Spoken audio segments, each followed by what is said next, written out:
Who do you think is going to win between Alex and Gane? Ooh, let the better win. But I believe Alex can do that. When I saw him, like, his weight is going up. He's strong enough to, and in the stand-up, I believe he will be better. But Gane is a lot of movement. Who do you want to fight next after this one? Let's be focused for the next week. That's the problem of many fighters when they think too much earlier. But who's the contender, the next contender? Is it alive? I really don't care. You have a very soothing voice. Thank you, thanks. He moves a lot, he's fast and this, and I think Alex Pereira will be like more stiff, stable and strong, solid. Ciryl will be more fast, moving around, as is his technique. He's good at that. And then it's going to be very difficult to Alex Pereira to even get close to the distance to figure out what he can do, like just to get in the distance, you know, to get close to that, to close that distance, which Ciryl will be managing very good to keep the distance, pick apart, get him frustrated. He's good at that. So I think he's a very good matchup for Ciryl. And Volkov has good technical ability on the feet, and he beat Ciryl Gane in their last fight and did very well on the feet against him as well. So when he finds someone who can really cut off the cage like Pereira and really punish him, Gane hasn't got the first round finish ability that Aspinall does to make him a threat to a guy like Alex Pereira. He also doesn't really have the offensive wrestling game to make him a threat to a guy like Alex Pereira either. He could get it done.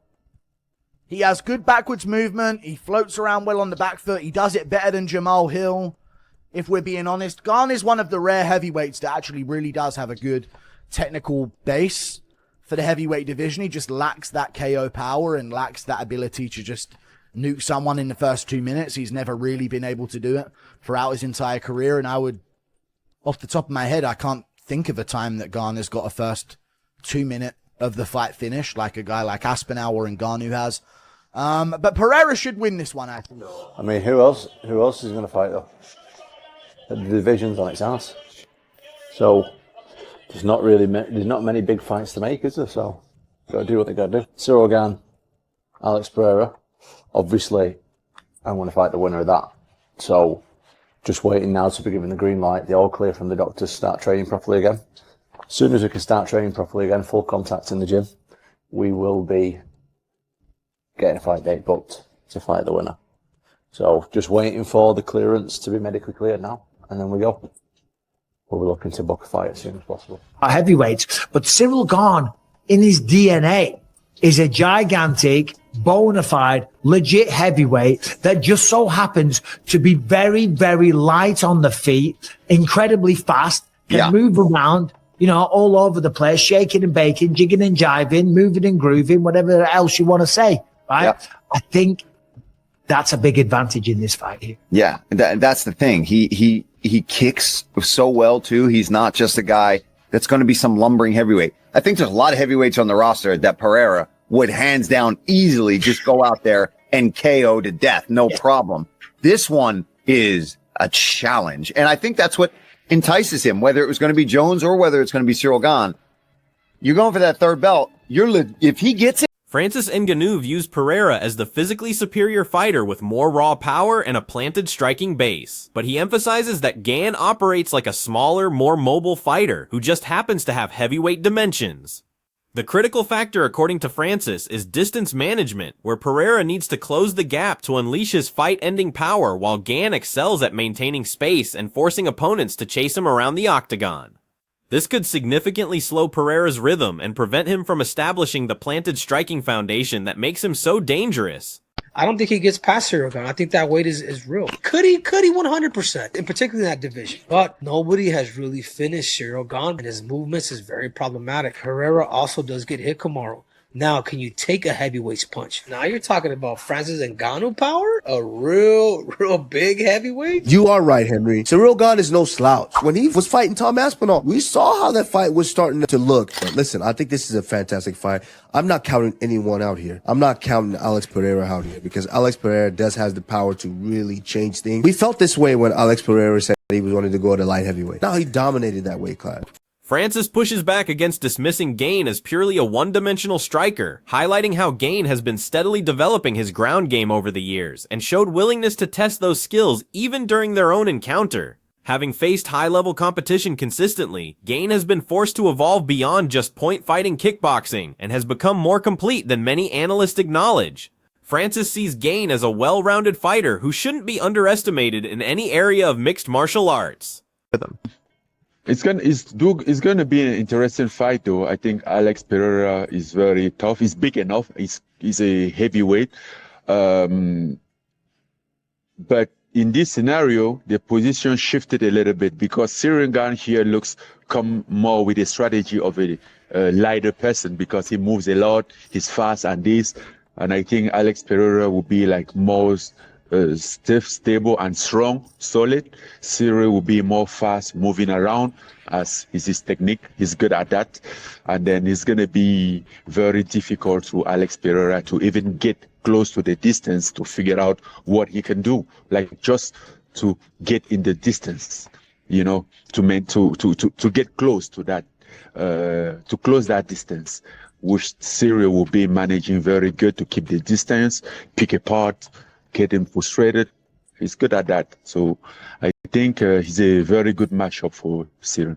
MMA Guru believes the pressure and control Pereira applies differs fundamentally from what Gane typically faces in his heavyweight bouts. Rather than simple forward aggression, Pereira systematically cuts off space and controls positioning through calculated threat and cage management. Unlike opponents who move with Gane and allow him to utilize his mobility advantages, Pereira won't permit endless circling and will force exchanges. Guru compares this to the Volkanovski fight, where Gane controlled a technical opponent, but notes Pereira carries far more immediate danger and finishing ability. The concern is that Gane lacks early explosive moments that can flip fights instantly, and without wrestling to neutralize Pereira's striking, he'll be forced into pressure exchanges against someone with devastating power.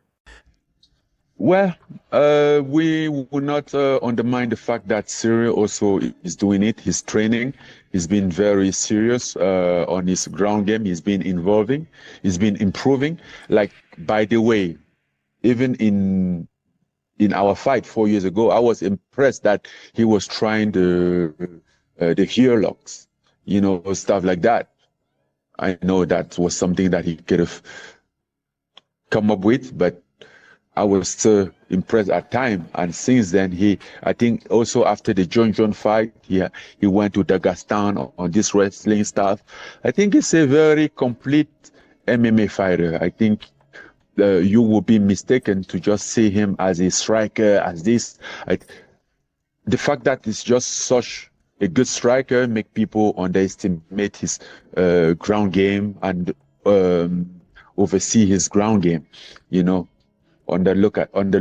Michael Bisping considers this matchup more compelling than a potential Jon Jones fight because it stays primarily on the feet where both fighters can showcase their strengths. While acknowledging that Jones would likely wrestle and grind the fight into grappling exchanges, Gane presents a different challenge that allows the striking battle to develop naturally. Bisping respects Pereira's knockout power, translating upward, but emphasizes that Gane is a natural heavyweight who moves with exceptional speed and lightness for his size. The size differential combined with Gane's movement creates practical challenges for Pereira moving up weight classes, potentially losing speed while facing someone already comfortable and established at heavyweight. Amazing. I'm leaning towards Alex Pereira here to get it done against Ciryl Gane. I think he's going to be too much on the front foot, track the cage. I don't think Ciryl Gane's going to be used to a guy with the skill level of Alex Pereira. He's never fought someone with that ability in his life. And Volkov has good technical ability on the feet. And he beat Ciryl Gane in their last fight and did very well on the feet against him as well. So when he finds someone who can really cut off the cage like Pereira and really punish him, Gane hasn't got the first round finish ability that Aspinall does to make him a threat to a guy like Alex Pereira. He also doesn't really have the offensive wrestling game to make him a threat to a guy like Alex Pereira either. He could get it done. He has good backwards movement. He floats around well on the back foot. He does it better than Jamal Hill. If we're being honest, Gane is one of the rare heavyweights that actually really does have a good technical base for the heavyweight division. He just lacks that KO power and lacks that ability to just nuke someone in the first 2 minutes. He's never really been able to do it throughout his entire career. And I would, off the top of my head, I can't think of a time that Gane has got a first 2 minute of the fight finished like a guy like Aspinall or Ngannou has.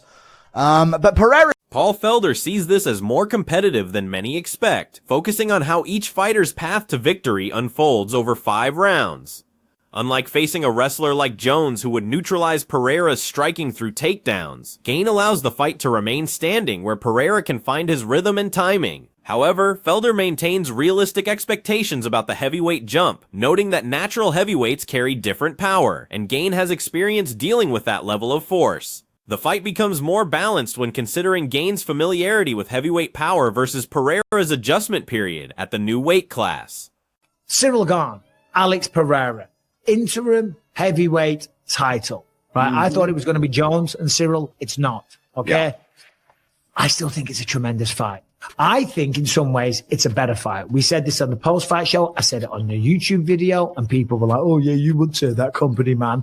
No, listen, Jones, it would be a spectacle, and it would be great to see Pereira versus Jones. Of course it would. But in terms of, you all just shit, and everyone's been shitting on Charles Oliveira taking down Max Holloway. Do you not think John Jones would take down Alex Pereira? Of course, that would be the strategy. I'm not saying Pereira can't stop a takedown, but that's what he's going to try and do, because on the feet, Pereira could very well knock him out. Well, Ciryl Gane and Alex Pereira, they're going to put on one. Oscar Willis focused on the fight's positioning as co-main event rather than headlining, which creates appropriate expectations and pressure levels for this type of stylistic matchup. From a promotional standpoint, this positioning allows the fight to add significant value to the card without carrying unrealistic expectations that might not align with what the matchup can deliver in terms of entertainment and stakes. Point. You know, we have weight classes for a reason. There's also a reason why no one's become a 3-weight division champion. Yeah, it's he so couldn't hard. make 185 by almost killing himself. Now he's going up to heavy, where it's not. I mean, naturally he walks around as a heavyweight, but he's not naturally a heavyweight fighter. So what will happen? He'll be heavier, which will slow you down a bit. He will have, I think, extra power. I still think he can take the shots. I think he's still got the power to knock out heavyweights. But Ciryl Gane, in his DNA, is a gigantic, bona fide, legit heavyweight that just so happens to be very, very light on the feet, incredibly fast, can move around, you know, all over the place, shaking and baking, jigging and jiving, moving and grooving, whatever else you want to say, right? Yeah. I think that's a big advantage in this fight. Willis examined the legacy implications for Pereira, where a successful heavyweight knockout would create a memorable career moment and separate him historically from other champions who haven't achieved similar cross-divisional success. However, the risk exists that Gane's size, movement, and technical approach could neutralize Pereira's explosive finishing ability and turn the fight into a controlled technical decision that doesn't showcase what makes Pereira special. The concern extends to early rounds where Gane's speed and heavyweight frame combination might slow Pereira's timing before he can establish his range and rhythm. Yeah, no, I think you're right with that it's definitely going to be a much more competitive, much more exciting affair. Whereas even if Pereira had success against John Jones, you're right, a lot of that time would be spent at some point defending some sort of takedown or not defending the takedowns and getting taken down, waiting for his opportunity in the next round to be able to strike. This is going to be a big boys kickboxing in there. We saw how good Ciryl Gane looked when he was fighting Tom Aspinall before the eye pokes. He was landing good shots. He's athletic. He can move. These are two heavyweights that can move and can strike.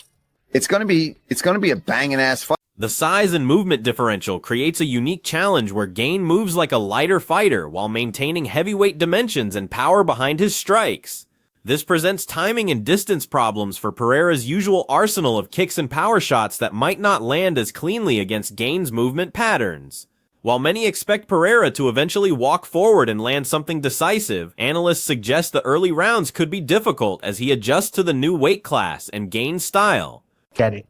This one's surprising. Ciryl Gane, minus 160. It's only a slight underdog, favorite, but still a favorite. Alex Pereira, plus 140.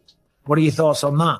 Yeah, I think that's kind of accurate. And I think that's a lot of it is we're basing the fact that he's moving up to heavyweight, Pereira. He really started off as a middleweight. Now, granted, he's a much bigger man now, and I don't think there's any world in which he could go back down to 185 pounds. But still, you're going from, I was able to make middleweight to now I'm fighting at heavyweight, where these men are huge. And again, Ciryl Gane is used to the threat of nasty power coming his way in every. Many analysts don't trust Gane to maintain control over 5 full rounds, believing Pereira's ability to make late fight adjustments and find finishing moments will eventually overcome early struggles. The predicted scenario involves Pereira potentially losing early rounds while struggling with range and timing, then gradually closing distance and reading patterns until landing something devastating that changes the fight completely.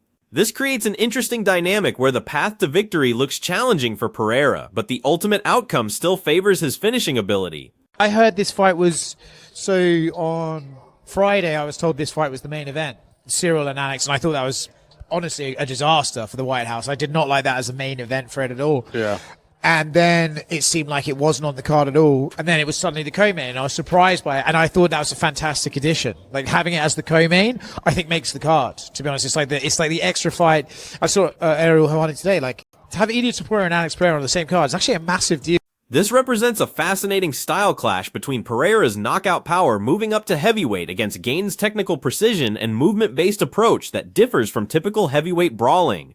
Pereira aims to prove his finishing ability translates against naturally bigger opponents accustomed to heavyweight power, while Gane represents the patient, technical heavyweight who uses intelligent jabbing and footwork rather than swinging for early knockouts. The unpredictability stems from 2 distinct paths, Pereira finding openings for dramatic finishes with left hooks or kicks, or Gane controlling distance and pace through footwork to win a long technical decision.